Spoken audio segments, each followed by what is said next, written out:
All righty. Let's turn this bad boy down. Hello, hello. We're here. Hello, my friends. Hello, Will. How you doing? Oh, you're muted. On brand for us.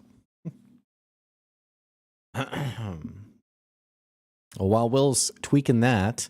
Oh, yep. There we go. Hello, hello. Hello, my friend. How are you today? I'm good. I until I saw your announcement ping, I forgot about this. So I'm very glad I saw that. Yeah. I do it for you. You know? I appreciate that. How are you doing today? I'm doing okay. Doing just okay. How are you doing? Just got back from a little walk. Nice, Got my man. coffee going. So, just getting alive for the day still. Will's at 30%. I just turned him up, so you guys will have to tell me if he's good now. But test. actually, I think I turned Discord down. Some people were chatting while I was trying to watch some CR. All right, try now, Will. Hello. Oh, hang on. That didn't do it. Hang on. All right, try now. I don't know why I'd be very quiet and change there anything. you are. Oh, hello. I can hear that handsome man now. Hello. Don't be too excited. Okay, sorry. Okay. My bad. All right. Were we just talking about something? I got distracted about this volume thing.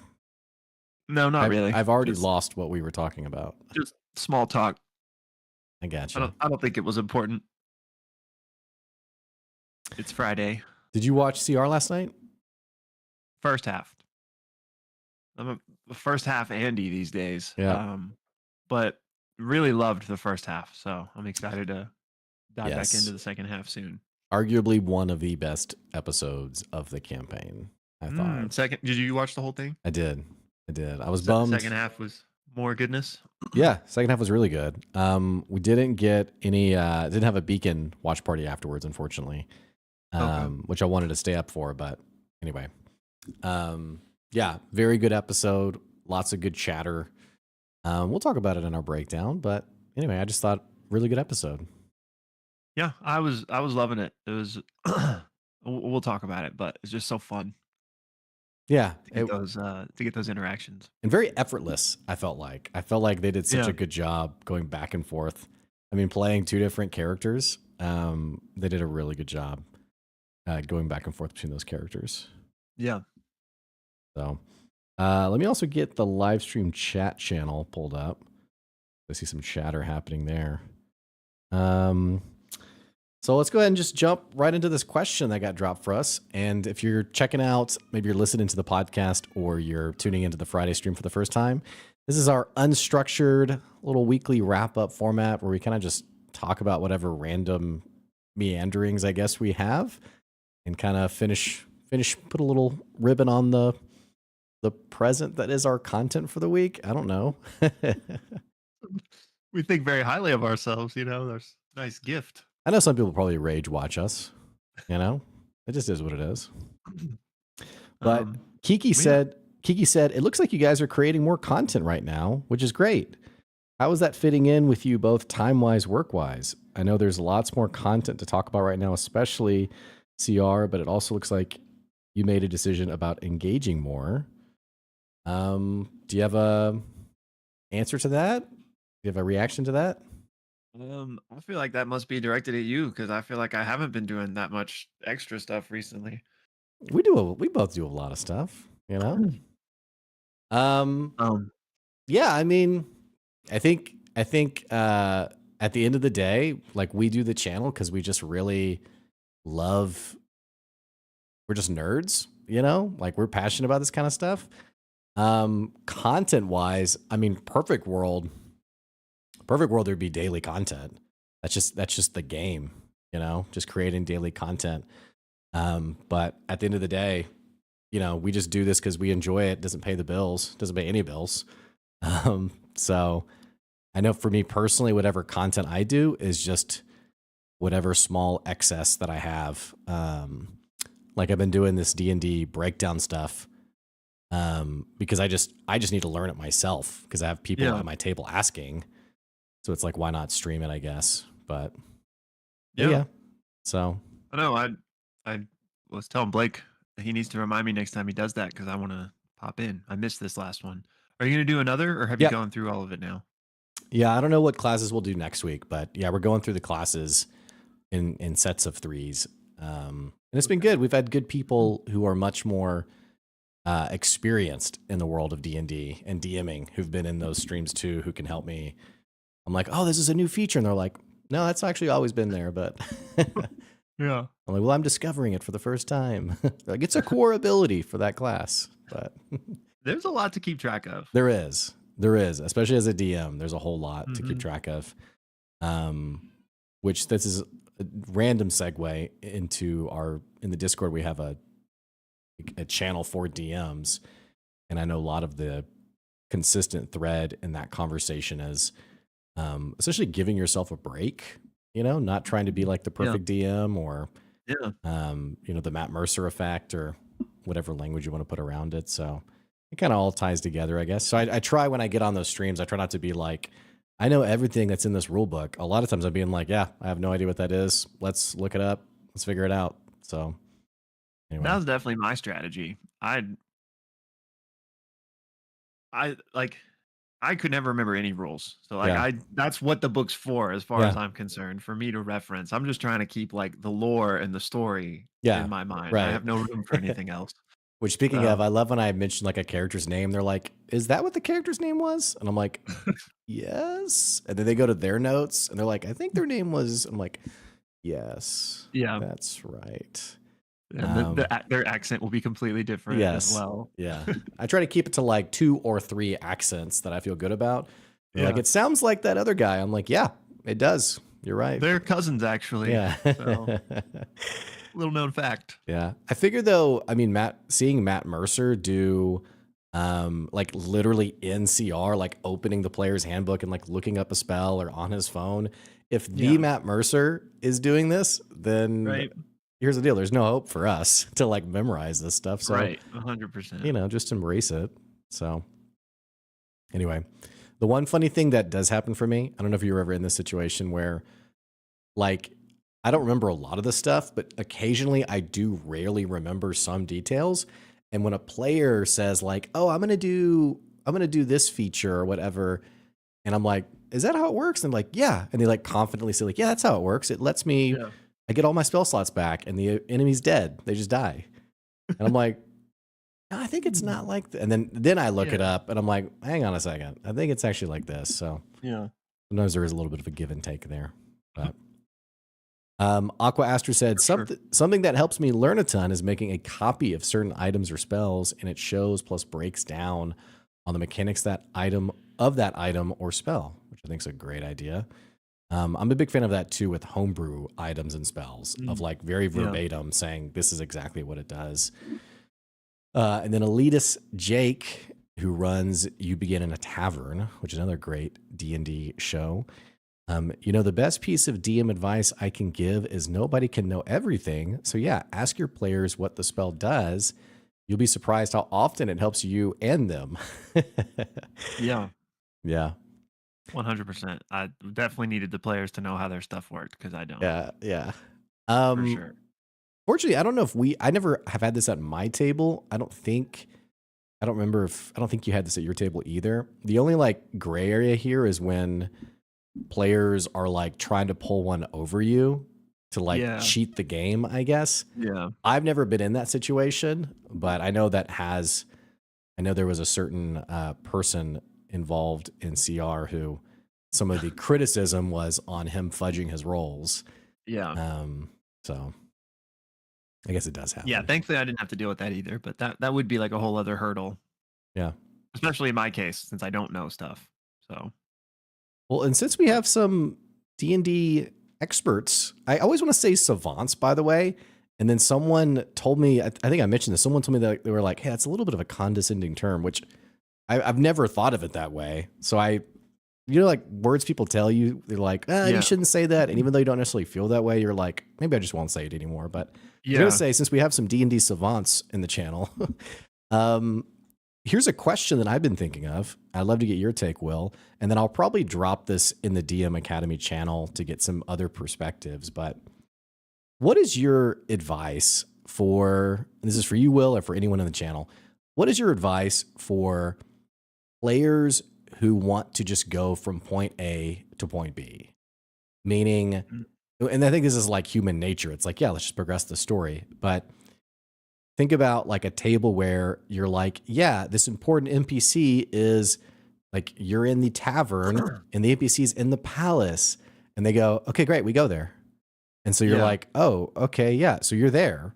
And, you know, I think it creates a little bit of this pacing and awkwardness around how like we're always just sort of instant traveling to the next plot point. And I've heard some advice in the past of like, hey, you can have certain things that pop up along the way, like someone's being robbed or like an alleyway or whatever. But my only issue with that is that sometimes these like side threads are a bit distracting to the main plot, where the players are like, yeah, that sweet old lady's getting mugged, but I'd really like to get to the palace, if that's okay, Mr. DM. Right. So do you have any advice, or what's your take on not necessarily preventing the players from just fast traveling, but at least making the journey a little bit more interesting than just, and I think even with you and me, we had like a part in our campaign where it was like a 3 or 4 days travel to like the city. And you were like, so you guys doing anything today? We were like, nope, we just travel, you know? And so after like the 3rd day, you were like, all right, you're there. We made it. Yeah. Yeah. Well, so like I feel like there's a difference between like fast travel, like specifically, like that is like an issue of itself of like, how do you make that interesting versus like people in a campaign who are constantly just like trying to move to the next bullet point. Yeah. I feel like those are like maybe 2 different things. I feel like we're more talking about the second. Yeah. Though. Yeah. Right. In that case, I mean, I would say if it's if it's a constant thing, because you know, sometimes maybe you have done some side quests and you're ready to progress, which I think that's fine, right? But if it's like a consistent thing where everybody's just like, yep, we do that now, okay, we're gonna do that now, then my advice, I guess, like to the DM would be to, you know, it's a dirty word, but railroad them into the side stuff. Like, okay, we're going to the palace. Well, you arrive at the palace, the guard doesn't let you in. And okay, now, you know, insert whatever it may be. Like, you know, now you have to go do this in order to get to the palace. So like maybe it was originally a side thing that you just hoped they would explore, but now you're going to force them that way. And so like to them, they still feel like they're making progress, hopefully, but you're kind of fleshing out the periphery at the same time.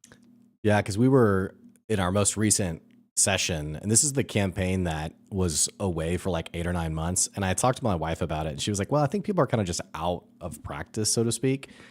But definitely there was like this process of like, oh, we need to go talk to the king. Okay, we go there. We go to his throne room. And I was in my head, I was kind of like, all right. And so like along the way, like I popped up some points of interest. Like there's this night that the town really, there's a lot of reputation around this certain night they've encountered.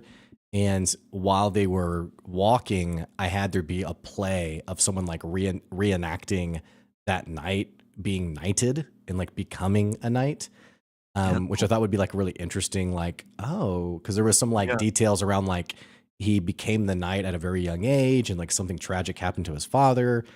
And, you know, I'm kind of creating this as we're doing it. And so that thing ends and I'm kind of waiting for them to engage in it, but they're all like, cool. Okay, so are we at the throne room now? Or so, you know, part of that, I don't know, and I know part of this is on the table. I think Alita said, I heavily encourage intro party RP. I think that is part of it. Like the players have to take advantage of interacting with one another rather than waiting for like this sort of stage approach of like the DM's on stage and they're like in the audience reacting. But I walked away from that session on Tuesday or Monday thinking like there was a lot of just like, okay, we go there, we're there, we traveled. So. Yeah, I think that's just kind of something that's inevitable though at some point in campaigns, you know, where people, so I think you do kind of like, unless like if you, the DM, don't want them to go straight to the palace, then I think it is fine to kind of like, okay, well, right. So we go to the palace, but you know, it's locked. And for some reason, like all the guards are missing, and you like insert something that forces them into that looped around or whatever. But yeah, I mean, I think we've joked about this a lot as like DMs, when you think you're dangling something very interesting and just nobody pays attention to it or like picks up on the lore that they're supposed to. The worst part about, and I've fortunately never had this happen at my table, but like I have seen criticisms like this where like the players are like, my DM never dangle anything interesting. And the DM's like, I've literally had like so many plot threads that you guys have just been like, cool, all right, But anyway, it does also, something you mentioned that reminds me of another conversation that I'm trying to get better at as a DM is being very comfortable with my players' decisions, in the sense of, for me, when I prep for a session, it's not like a railroad, but I very much have like these big story points in mind. Yeah. And I was definitely setting up the party for like this sort of big, for lack of a better phrase, the easiest way to understand it was sort of like a calamity style event where like the city was going to be destroyed. And I had kind of played out what I thought would be meaningful plot threads during that destruction. Yeah. Well, in the most recent session, they basically like hit the brakes and they were like, we need to do like a full scale evacuation. And I was thinking how my internal dialogue was like, okay, now how do I convince them not to evacuate the townspeople? Yeah. But then as I was thinking about it, I was like, the only reason I want to stop that is because I feel most comfortable with this direction that I've played out in my head, rather than being okay with being uncomfortable of like, okay, we're going this way. And I think a good example of this for anyone who tuned in for our last one shot that we did, we had someone's brother who was a key NPC in the story. And I had envisioned, I knew for this player that redemption was like a really important theme for that character. And so the way I presented it was I envisioned like his brother had like become a bad guy basically.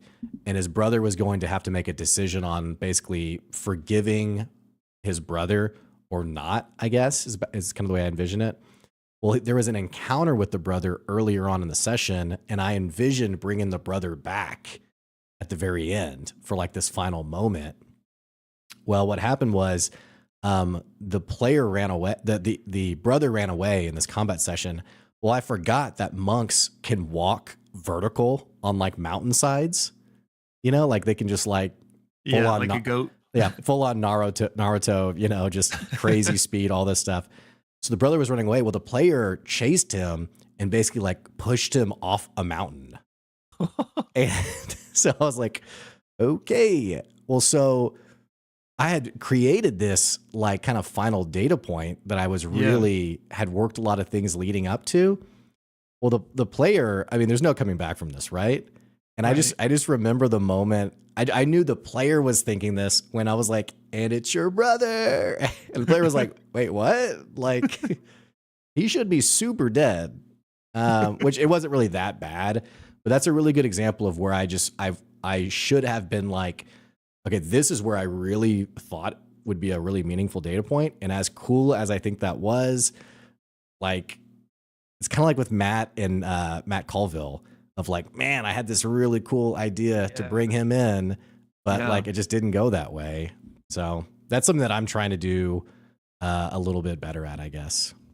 No, I think that, I mean, I feel like I'm like the most beginner you could be as a DM, but like I definitely think that would be where I would need to work on too. Cause like I would definitely have like my ideas that like I really want, and not like in terms of dictating like decisions the players would make, but in terms of the grand scope, like, I bet like they're going to go to this city next, but it's like, nope, they go the complete opposite way. I think that's a really good DM if you are able to kind of go with the flow like that. And then, I think I shouldn't probably attribute this to Matt because every good DM, you just repurpose, like you'll find a time later where you can do the things that you had already orchestrated. And it's another calamity event. They're like, man, we really, we blow up a lot of cities, apparently.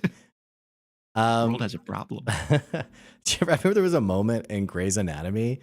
I can't remember what season I stopped watching it. It was basically where everyone died. But there was a season somewhere in the middle of Grey's Anatomy where one of the characters was like, "What is wrong with this hospital?" Like, it got kind of meta for a moment of like, why do such awful things keep happening in this place? Yeah, I feel like that show totally jumped the shark at some it point. did. I guess every show really does. But because money. So anyway, catching up on chat. Aaron Reese said, I think if the players are not friends outside the game, it's especially hard because you don't know them. But it does get better. I think that's a great point.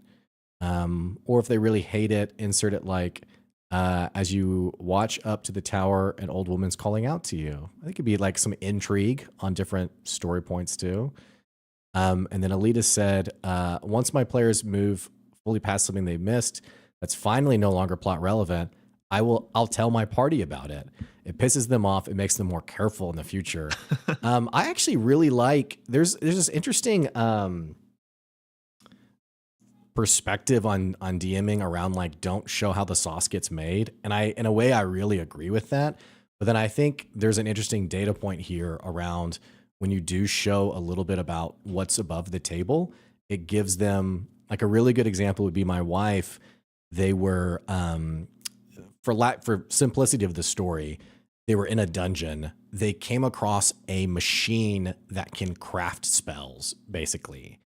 And my wife, who is the wizard of the party, is the one who decided to interact with it. So I gave, through a series of rolls, I basically dangled, you have and they're level 4. I said, you have an opportunity to get a 5th level spell, which comes at level 7. And through some very good rolls, she was able to acquire that. But then I also said, hey, you can choose not to take this and dabble further, and I'll give you a one-time 9th level spell, which is just, I mean, there's some spells there that are just insane. Yeah. Anyway, she ended up keeping the 5th level spell. But when the session was over, I went back and said, hey, here's some of the things that could have happened from that, including like one of them was if she had rolled poorly, there would have been like an explosion of wild magic in this dungeon. And like for the rest of the dungeon, there would have been this environmental effect of wild magic. Yeah. Like kind of like a little bit like Aeor in campaign 3. Yeah. So I think stuff like that sometimes helps the party be like, oh wow, yeah, there was like some Baldur's Gate 3 extra angle I could have resaved, and figured this out a little bit more. But anyway. Yeah, that's a good point. It teaches them to, experiment a little bit more. Yeah, for sure. But anyway, Carrot Plush said, I think Abria talking about railroading and will ask before a session about their character background, and that is the main thing they remember, care about, and she'll move the story in that direction. I think that's a great tip on really knowing what your players care about most. Yeah, for sure. Well, that was a long segue on D&D. Have you watched the latest Worlds Beyond? Yes. Or listened to? Yes. Very good to have that back. Yeah. Really good moments in particular. That I'm excited to talk about. Same. What and I just listened to the fireside chat too today. Oh, cool. They were talking about well, this isn't really spoilers, but all the other gifts that they didn't take. Yeah. In the tower. Yeah. Brendan described what they all did. Oh. So it was pretty fun. That's really cool. But this is like quasi related. Well, it's not related, but it's related to good D&D. There was one, and I won't give like spoilers, but there was one moment, and I even wrote it down to talk about in our episode on that, but of just the interplay between DM and player, because we've talked about this a lot, like how the DM has a lot on the table and they're responsible for a lot in terms of making a good experience, but there's very much some onus on the player as well to like kind of curate their own moments. And there was this one moment I really enjoyed in this latest episode that was kind of kick-started by a comment from Abria, and then Brennan just really jumped on it, and like the two of them created this beautiful moment together. But it all originated with Abria, and then Brennan, of course, being the excellent DM he is, latched onto it. So I just we'll Mhm. talk. I guess I could talk about it now, but Yeah, we'll we'll go save more in it. depth in our Worlds Beyond episode. But just in terms of we talk about that interplay. Yeah. Um, where if you're not having fun in a sesh, or you're wishing something would go another way, sometimes as the player, like, you can create that momentum. Yeah. And the quote that's been put in the DM Academy channel a couple times, I think most recently yesterday, was, "Why don't you DM like Matt Mercer?" And the response was, "I will when you start role playing like Liam O'Brien." So, totally. We're coming to the end of our live stream. I did want to ask you. I think you said most recently you only watched a couple episodes of Rings of Power. I've only seen the first 2. Okay, are you gonna finish that? Do you think? I mean, yeah, I will, but I know you were wanting to put something out about it. So if you want to, go ahead. Okay, But I will finish it. It's. Well, I have no really Soon. direction to take the conversation other than I know there's been some heavy criticism about that show. I know there's also been some interesting dialogue around Marvel's Agatha All Along. Have you seen that? No, I haven't. But Brian was telling me he liked it today. I would say people seem pretty positive about it. But then I've also seen some chatter around how, yes, that's good, but the Penguin is really, I've heard really that's good, yeah. which I haven't seen that either. Did you see the Batman? I did not. You should watch that. All I saw was a deleted scene of him going to a jail cell, going to Arkham Asylum to talk to the Joker, which was a really good scene. So. You should watch it. It's good. It's not like, I mean, not that this even needs to be said, but like, I don't think it's better than like The Dark Knight in terms of like a Batman movie, but it was good. I liked it. It's a different feel and a different take. Yeah. Plus it's what's his face? I can't remember the director, but I like him. I think one of the reasons the Cloverfield director. Oh, really? I didn't know that. I think so. Maybe I'm making that up. One of the reasons it's hard for me to watch Agatha All Along is because I feel WandaVision was one of my all-time favorites from Marvel. I really feel like they mishandled the end of Wanda's story, I guess, in Doctor Strange 2. Yeah. But I think someone was telling me they reference it or talk about it or something in Agatha All Along, or I'm not totally sure. But I'm sure they do. I mean, I haven't seen it, so this isn't like spoilers. I don't expect her to like be in it, but the show is like adjacent to that whole thing, so I would imagine it's somewhat relevant. Yeah. Carrot Plush said, "Besides Alexander, I always have faith in Colin Farrell." Did you ever see that? I don't think so. The movie Alexander. He was in. Oh. This was like I think it was late 2000s. I think in a pretty mid. Like Alexander the Great. Yeah. Was he Alexander the Great? Yeah. I don't know if I ever saw it, but I'm like vaguely remembering like a trailer. There were some interesting movies in that decade. I feel like that. What was the one too from the guy from Friday Night Lights who was like, oh yeah, you know what I'm talking about? Yeah. Just these random movies. John Carter, is that the one? Yes. Which was supposed to be like the next billion-dollar franchise. Yeah. I heard a detail about I'm butchering it now because I literally can't remember the full stat, but it was some headline yesterday about a mainstream movie that flopped so badly that a bunch of other movies that could have been great, that people are like, man, what happened with that movie?